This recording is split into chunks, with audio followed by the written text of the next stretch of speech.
In this episode of the Church Security Roll Call, we're going to be discussing lessons learned from a church shooting. Stay tuned.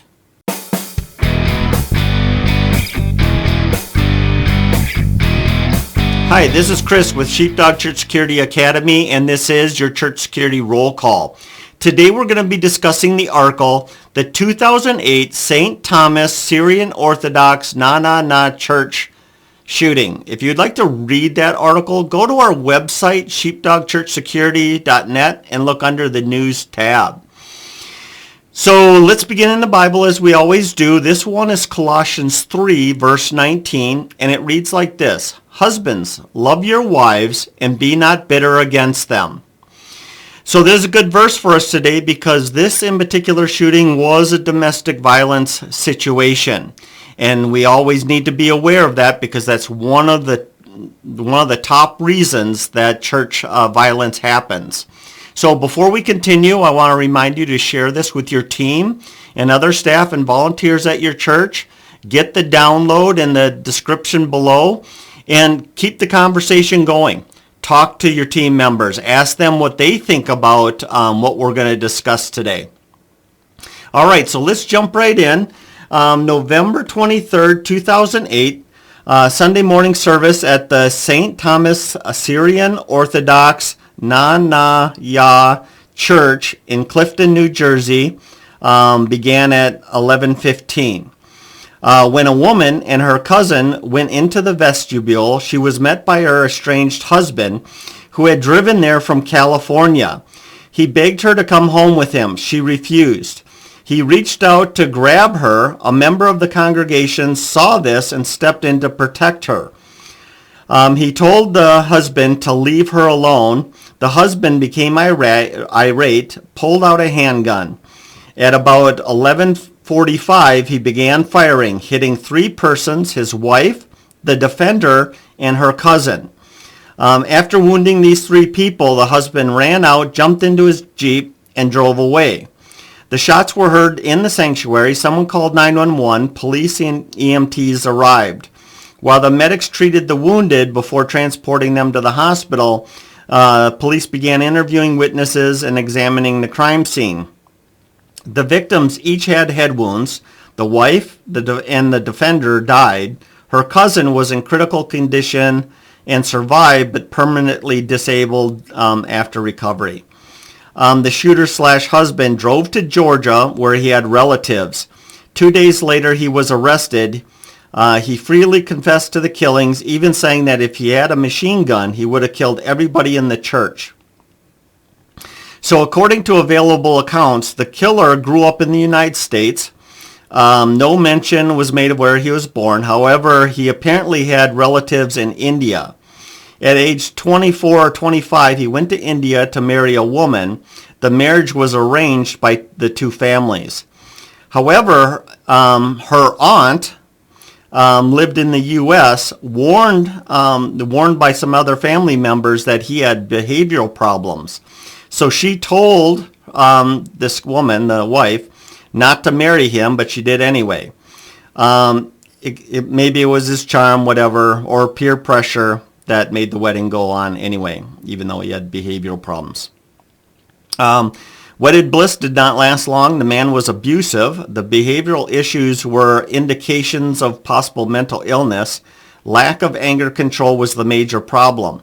She filed for a protective order and left their home in Sacramento to go to New York to live with her aunt. Her aunt was a member of the congregation of the church where the shooting took place in Clifton, New Jersey. The husband knew the aunt and found out where she attended church. In late November, he packed his Jeep and drove to New Jersey. On the 23rd, he went into the church with his gun in his coat pocket, and the rest is history. The first fallout of the shooting of the two deaths, the wife of the shooter and the man who intervened.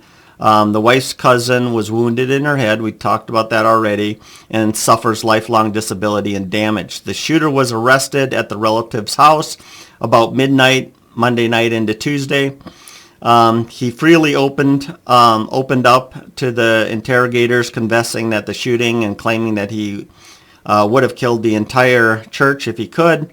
He blamed the church where his wife's aunt was a member for breaking up his marriage. Apparently, he knew that she had warned her about, not to marry him, and then she was also her confidant whenever they had a fight and whenever things happened.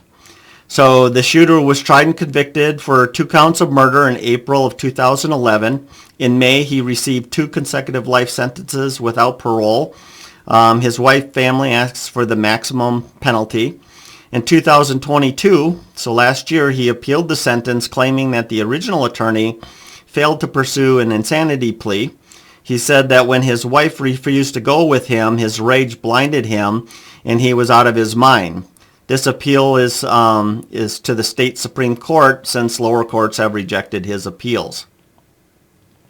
The shooting brought the Knanaya sect to worldwide attention. Up to this time, they had been little noticed among many groups in the Indian, Pakistani people demographic. And I guess they're not all Hindu, Sikh, or Muslim. Some are Christians, as this church was a Christian church. In 2012, a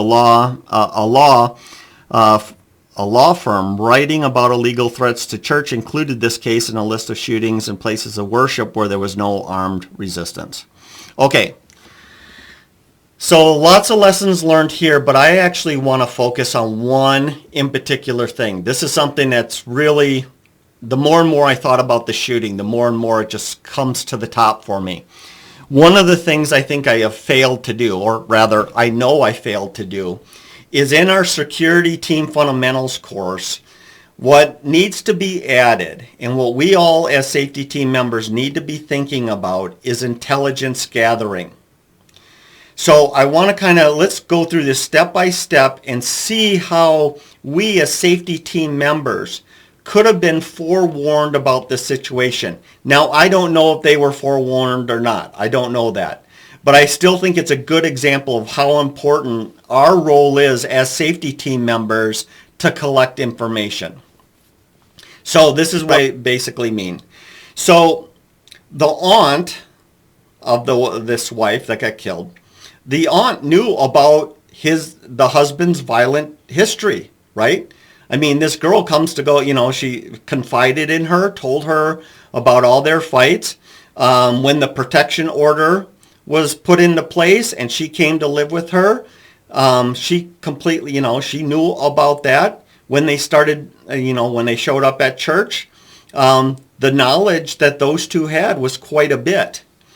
And if the safety team is being proactive and talking to everybody at the church, establishing relationships, you could see how just talking to the aunt could have given them some sort of information, especially in the cases once the aunt showed up with the wife, with the future victim at that point. The safety team member needs to be very aware of new people visiting.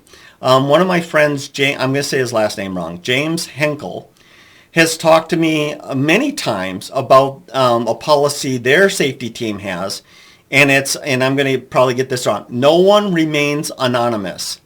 And the idea is that when the safety team sees somebody that they don't know, even at that individual member, we need to be approaching them and greeting them to the church. So it could be simply as, "Hi, I'm Chris. Good to see you. Glad to have you here. Are you new to the church? What's your name?" and all that kind of stuff. And as you're engaging them and you're being very welcoming to them, you're evaluating their response, their body language, and all that kind of stuff. So we're getting to know them and we're evaluating them for a potential risk or a potential threat. Now, some people are going to be put off a little bit. You got introverts and extroverts. Some people are going to be, they're going to show a little awkwardness, a little discomfort because you're talking to them. But I'm talking about the other things. And as you're developing a relationship you're talking to them, you're going to be looking at their body language. You're going to be looking at their facial expressions. You're going to listen to what they're saying and how they're saying it to evaluate them.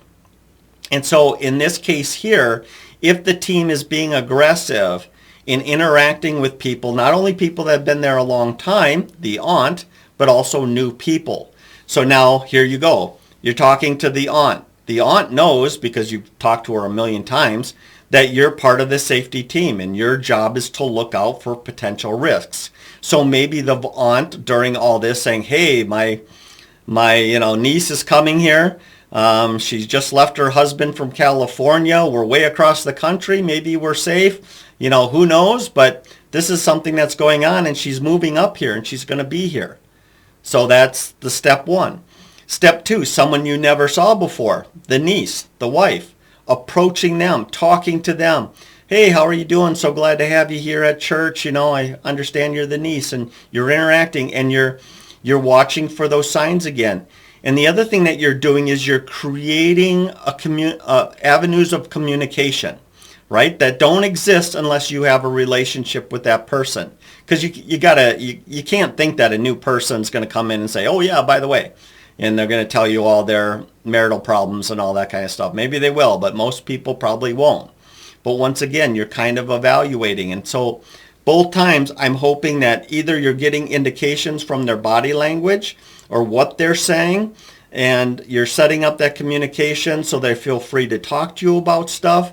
Also, too, just doing everything we can without, it's not a third degree here. We're not putting a spotlight in their face, but we're definitely talking to people and we're evaluating. And if that would have happened in this situation, then maybe they would have known. And with information, now we can take the next steps. If you've been through my training, if you've listened to any of these podcasts, you know the importance of contact and cover. Even if you didn't have intelligence, a guy coming in like that arguing with these people, you can tell by looking at it that it's a domestic. And now we have to deal with the domestic and a potentially violent person. So there we are, we're, contact and cover. Do we have backup? If things go south, that they can respond, either call police and or, jump in on the fight. That's one more takeaway I guess I want to kind of get at is this, is I know a lot of you are of a certain age. And when I talk to you, you're not very comfortable with going hands-on with people. But I think what I tell a lot of you is this, is all of us can get better. We can learn a couple skills. We can get in a little bit better health for the most part. Some of us have serious limitations, but there's probably better. Your doctor's probably telling you, hey, you could, do this or do that, and physical therapy and all that kind of stuff. We need to take advantage of that, because in this situation here, the defender, clearly unarmed, presented with a guy who's irate, pulls a gun, and only had a second. And if that second is a hesitation because you've never put your hands on somebody before, or at least haven't had some sort of training, it can result in death. The other thing is this, also knowing when to back away. So here's your other options. So one, sometimes you have no option, you have to go hands-on. You have to respond to that attack. But then other things too is, we don't know how quickly this evolved. Was this a 1 minute situation, or was it really heating up over a time frame? And we have to read these situations and know when to back off and when to call 911. If the defender backed up early, assuming this was a longer event, if the defender backed up and called police, got out of the area, now the wife still could have ended up being killed. She could have been abducted. Some bad things could have happened, but without a gun and without backup, maybe that would have been a better choice. We all know there's about 1,000 factors that could change that suggestion, but my point here is to give you two ideas. Number one, you might have to go hands-on. Number two, there are sometimes less aggressive responses that we could take to diffuse the situation or at least prolong it. So please have time to respond. So basically that's it. If you're part of my academy and you go through my training, hopefully very soon, the Security Team Fundamentals is now going to include a section on the team's responsibility to collect intelligence and how to go about doing that in the most non-invasive, anti-hospitality way possible, but enough to protect us and the congregation. Other than that, thank you so much for joining me this week. Thank you for your patience. I know this is coming out more than a week late. We just got done. There's something about the new year that brings in lots of new students, and I've been for 2.5 weeks, have been taking phone calls, answering emails, chats, text messages. It's just been a complete, it's been busy, but for good reasons. So thank you so much for being here, and hey, let's be careful out there.